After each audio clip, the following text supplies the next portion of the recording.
मध्य प्रदेश की सबसे high profile Lok Sabha seat Vidisha में दिलचस्प मुकाबला। मुख्यमंत्री की कुर्सी जाने के बाद बीजेपी ने शिवराज सिंह चौहान को इस सीट से उतारा। शिवराज सिंह चौहान को टक्कर देने के लिए कांग्रेस ने अपने पुराने और अनुभवी चेहरे प्रताप भानु शर्मा को उम्मीदवार बनाया। बसपा ने केएल लाडिया को उतारा।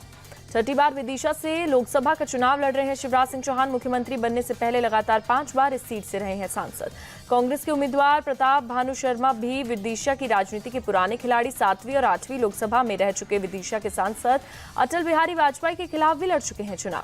बीजेपी का बहुत बड़ा गढ़ रहा है विदिशा। 1989 से अब तक यानी कि पिछले 35 साल से यहाँ बीजेपी का कब्जा। विदिशा लोकसभा सीट पर अब तक 16 बार हो चुके हैं लोकसभा के चुनाव और उपचुनाव। 11 बार बीजेपी ने मारी बाजी, कांग्रेस सिर्फ 2 बार जीती। आजादी के 20 साल बाद 1967 में पहली बार विदिशा लोकसभा सीट पर हुआ चुनाव। भारतीय जनसंघ के पंडित शिव शर्मा ने दर्ज की पहली जीत। 1971 के चुनाव में भी विदिशा ने जनसंघ में जीत। कांग्रेस उम्मीदवार मणिभाई पटेल को हराकर संसद पहुंचे थे प्रख्यात पत्रकार रामनाथ गोयनका। 1980 में विदिशा में पहली बार खुला कांग्रेस का खाता। मौजूदा उम्मीदवार प्रताप भानु शर्मा ने लगातार 2 चुनावों में पार्टी को दिलाई जीत। उसके बाद फिर कभी विदिशा में नहीं हुई कांग्रेस की वापसी। विदिशा में हार के साथ हुई थी बीजेपी की शुरुआत। 1984 में बीजेपी के टिकट पर कांग्रेस के प्रताप भानु शर्मा से हार गए थे राघव जी। 1989 में पहली बार विदिशा में खिला कमल। राघव जी ने लगातार 2 बार के कांग्रेस सांसद प्रताप भानु शर्मा को हराकर बीजेपी का खाता खोला। 1991 में अटल बिहारी वाजपेयी ने विदिशा से लड़ा था लोकसभा का चुनाव। कांग्रेस के प्रताप भानु शर्मा को 1 लाख से ज्यादा वोटों से दी शिकस्त।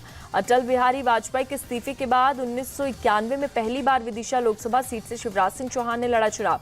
2004 में मुख्यमंत्री बनने तक इस सीट से रहे सांसद। 2009 के चुनाव में बीजेपी के कद्दावर नेता सुषमा स्वराज को विदिशा से उतारा। 3,90,000 वोटों के रिकॉर्ड अंतर से जीती सुषमा। विरोधियों की जमानत भी नहीं बची थी। 2014 में 2009 से भी बड़े अंतर से जीती सुषमा स्वराज। कांग्रेस के टिकट पर लड़े दिग्विजय सिंह के भाई लक्ष्मण सिंह को 4 लाख से ज्यादा वोटों से हराया। 2019 में सुषमा स्वराज की चुनाव लड़ने से इनकार के बाद बीजेपी ने रमाकांत भार्गव पर लगाया दांव। 5 लाख के रिकॉर्ड अंतर पर जीतकर पहुंचे संसद। विदिशा लोकसभा क्षेत्र के अंदर विधानसभा की 8 सीट, सिलवानी में कांग्रेस को छोड़ बाकी सभी 7 सीट पर बीजेपी का कब्जा।